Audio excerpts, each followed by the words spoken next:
Yeah, there's a thing out there where more and more we're seeing Nobel Prizes awarded in behavioral finance that say that, yeah, the market is full of this kind of activity, of very smart people doing dumb things over and over again. And so what we do want to do as Rule 1 investors is understand why they do that and then avoid that. Avoid doing that yourself, right? I mean, it's a little bit the human condition, don't you think? I think it's a little bit the human condition. I think it's 100% the human condition. Like, that's why behavioral finance behavioral economics is such a huge disruption to economic theory, because economic theory has been based for eons on the reasonable person. And all of a sudden, behavioral economics psychologists are going, wait a second, this reasonable person that we're basing all of our projections on doesn't actually exist, because humans hardly exists. Hardly, sure. Yeah, hardly. Because humans tend to make decisions based on non-reasonable or reasons that are reasonable to them in the moment, but are not necessarily the way a researcher would think. Brilliant things that you ever did was point out to all of us that the fund managers aren't irrational in the sense that they're being crazy when they do things. They're being very rational when they do things, but their reasons for doing them, as you're just pointing out, are very different than what you would expect as an investor in what they do. Their reasons for doing things are to preserve their position on Wall Street, to keep their job, to preserve their capital. They understand how to preserve capital rather than make money, right? Their job isn't to make money per se, it's to preserve capital. And if you can make money, you what's rule number one? Yeah, don't lose money. But even that doesn't apply to these guys. It's just don't lose as much as the Dow. Yeah, make sure you can defend your loss. Yeah, defend your losses. Stay with the herd. Don't get separated from the herd. That's where the lions will come and get you.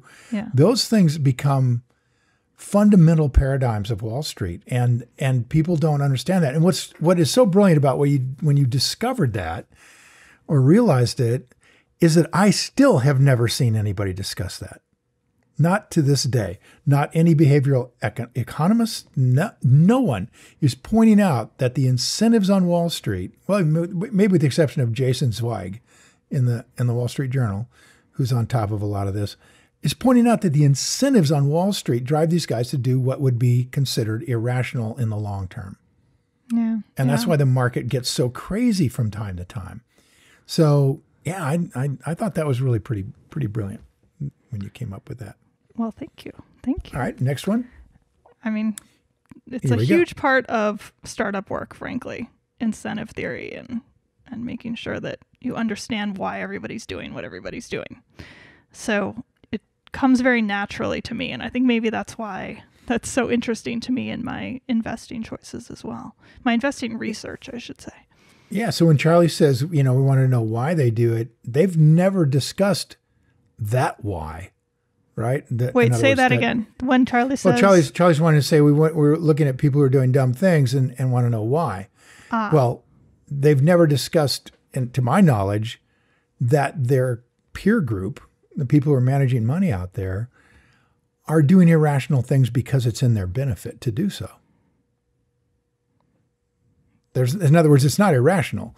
It would be very much sort of Adam Smith 101. People do things that are in their benefit to do them. You just thought the guy was going to do things in your benefit because you're his investor. And that's a mistake. You didn't realize that he's going to do things that are benefiting him, because if he does them right, you'll leave your money there.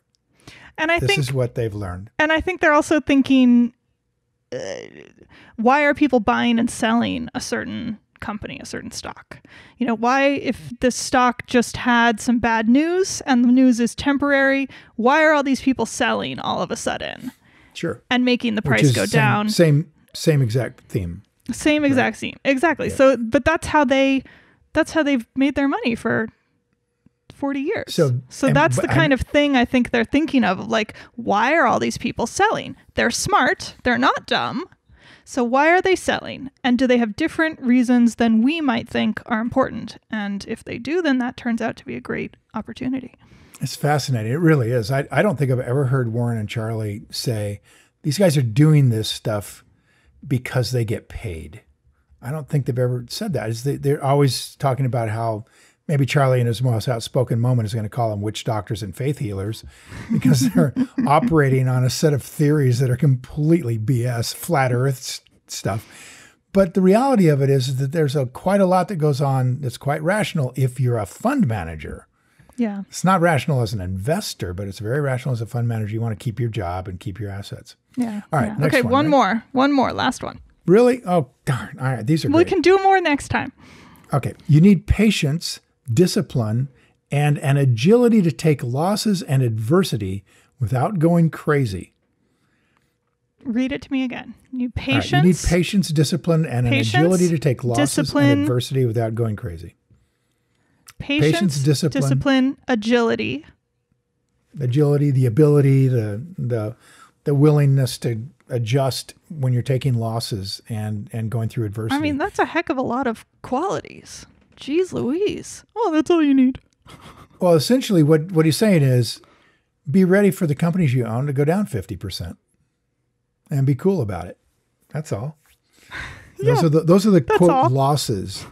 In other words, those are what Charlie and Warren would call mark-to-market losses, right? Those are not real losses. I feel like sometimes with some of the things he says, I need to mentally put that other quote that you just said, which is something like, this definitely isn't easy. Like, don't expect it to be.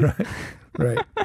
If you like, think yeah, it's that's all you need. mistake. Just some patience, the ability to take losses, perseverance, persistence, more patience, emotional fortitude. Good luck. Well, it's one of the reasons I love hiring guys who have been in special forces, SEALs, Delta.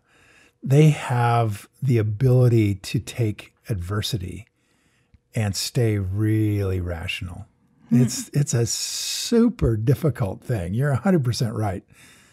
And, almost everybody that works with me is, coming out of that environment. And man alive, it's fascinating to see how, that skill set comes into the world of investing and becomes very valuable. Yeah. Well, it's like when we started and you told me, what are you so nervous about? You're not getting shot at. And I was like, is that really the analogy we're going to use in this situation? I mean, to a large degree, that stays. Like, thank goodness. As a fundamental Hello. truth. Like, are you going to, this is not a negative in my life. Think about how emotional people are. I mean, we've played Monopoly, right? And people get very emotionally attached to winning Monopoly. Okay. Right? I don't know. Do they? Well, yeah, some people do. Some people get really into it. They get really serious about a Monopoly game. It's just for fun, and there's no real money involved. I mean, that's just how people are. They get emotionally cranked up. And holy crumbly, if you're having that kind of an emotional connection to a Monopoly game, what's it going to be like when you've got your retirement on the line? Yeah. And those companies that you bought are going down by 30% with a market crash because of COVID, let's say.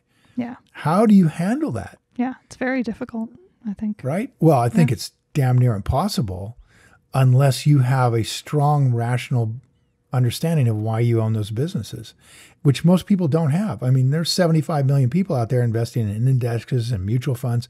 When those things start going down, they don't have the foundation to be able to handle that without really kind of going crazy. I mean, people get devastated when the market crashes. Agree. Whereas, hopefully as Rule 1 investors, what you guys are learning is that you'll own a few companies that you do understand. And when they go down, you'll understand why they're going down. And hopefully it has nothing to do with them. And they will be long-term great investments.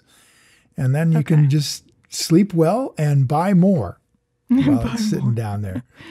All right. More Munger quotes next time. Yep, absolutely, guys. Okay. All right. Until then, thanks time to everybody. go play. All right, see y'all. You guys, if you enjoyed this video and you feel it was valuable in teaching you more about how to invest, hit the like button and please share the video with your friends. And if you want more investing content, subscribe to my channel. And don't forget to click the button on the screen. We got a free gift for you. Thanks again for watching.